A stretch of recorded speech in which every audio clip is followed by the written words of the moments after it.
Assalamualaikum warahmatullahi wabarakatuh. Jumpa lagi dengan saya di channel Insan Tani.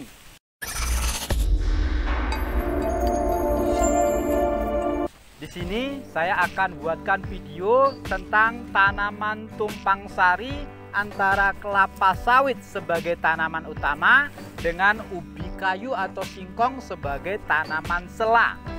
Pada sistem tanaman tumpang sari sawit dengan singkong ini, pupuk yang digunakan itu bisa menggunakan pupuk tunggal seperti ini, urea, kemudian TSP, dan selanjutnya KCL sebagai pupuk makro.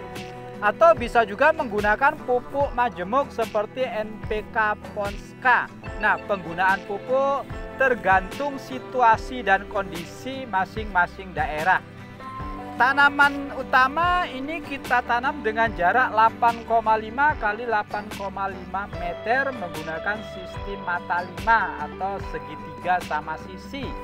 Lalu sebagai tanaman sela, tanaman singkong ini kita tanam dengan jarak antar barisan ya. Ini 80 cm dan dalam barisan antara tanaman yang ini dengan tanaman yang ini itu jaraknya 40 cm, sehingga dalam 1 hektar perkebunan kelapa sawit yang ditumpang sarikan dengan singkong ini, tanaman singkongnya itu berjumlah 30.400 batang, dan potensi hasil yang diperoleh dari tanaman singkong ini 30 sampai 50 ton per hektar perkebunan kelapa sawit ini.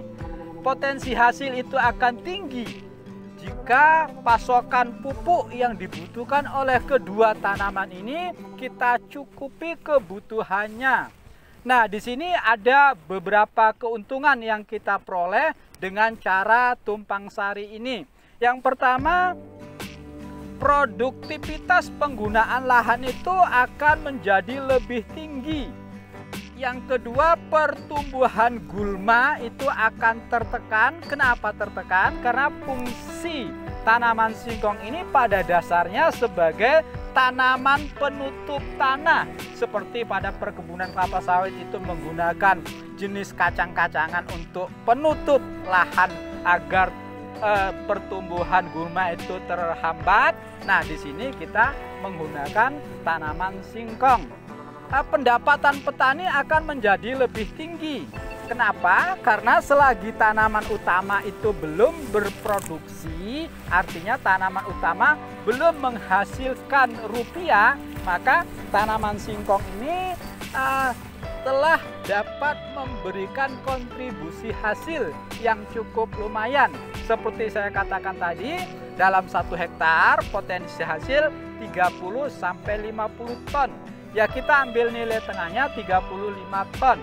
Nah, harga sekarang ini Rp1.500 per kilo. Jadi kalau 35 ton kali 1.500 ya sekitaran kurang lebih 50 juta. Ini kan lumayan ya. Selagi tanaman utama belum menghasilkan, kita dapat tambahan hasil dari tanaman selah ini. Nah, kalau kita lihat di sini tanaman selahnya pertumbuhannya cukup subur, daunnya cukup hijau-hijau ya, batangnya itu kokoh. Lalu ini menggambarkan kira-kira potensi hasil yang akan datang itu, atau ketika tanaman ini berusia 8 sampai 10 bulan ini tanaman singkong telah dapat kita panen. Ini gambaran yang cukup menjanjikan kalau kita lihat dari pertumbuhan batang tanaman singkong ini. Nah, seperti saya katakan tadi, jika menggunakan pupuk tunggal, gunakan urea. Fungsi urea itu untuk menumbuh kembangkan dedaunan ini dan batang tanaman secara keseluruhan. Kemudian kita gunakan pupuk TSP, itu tidak terlalu banyak. Ya, fungsi pupuk TSP itu untuk merangsang pertumbuhan perakaran, sehingga ketika akar tanaman singkong ini kuat, maka penyerapan pupuk itu akan menjadi lebih efisien. Selanjutnya pupuk K atau KCl ya, KCl atau kalium kandungannya itu perannya itu akan memperbesar umbi tanaman, sehingga ketika nanti dipanen ukuran umbi itu cukup besar dan bobotnya itu cukup tinggi karena buahnya cukup padat, kadar tepungnya cukup tinggi. Nah, selanjutnya kita melakukan pemupukan di tanaman tumpang sari ini sebanyak 3 kali. Pada dasarnya ketika tanaman ini kita tanam, kita pupuk sebagai pupuk dasar, kemudian pada umur 30 atau 40 hari kita pupuk susulan, selanjutnya di umur 120 hari kita beri pupuk susulan yang ketiga. Nah, kemudian keuntungan selanjutnya penggunaan pupuk itu akan lebih efisien. Ketika kita memberikan pupuk di tanaman selanya ini, tanaman utama juga bisa memanfaatkan pupuk yang kita aplikasikan. Atau sebaliknya, ketika kita memupuk tanaman utama, pupuk yang kita berikan di tanaman utamanya itu ada yang hanyut saat hujan turun. Nah, ketika pupuk hanyut dari zona perakaran sawit, dia tentu akan diserap oleh tanaman ubi kayu ini. Itulah tadi beberapa keuntungan yang kita dapat dari tanaman tumpang sari.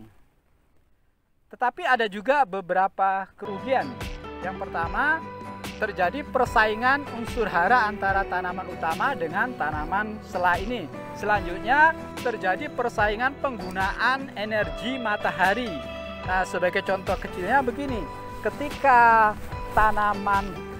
dedaunan sawit ini menutupi daun ubi kayu, maka otomatis tanaman ubi kayu yang tertutupi daunnya dengan sawit ini, efisiensi fotosintesis dari tanaman ubi kayu ini jelas berkurang karena pasokan atau energi mataharinya itu tertutupi oleh daun tanaman utama ini. Atau sebaliknya, daun kelapa sawit itu bisa juga tertutupi oleh daun tanaman singkong ini, sehingga proses fotosintesis dari tanaman kelapa sawit ini sedikit terganggu.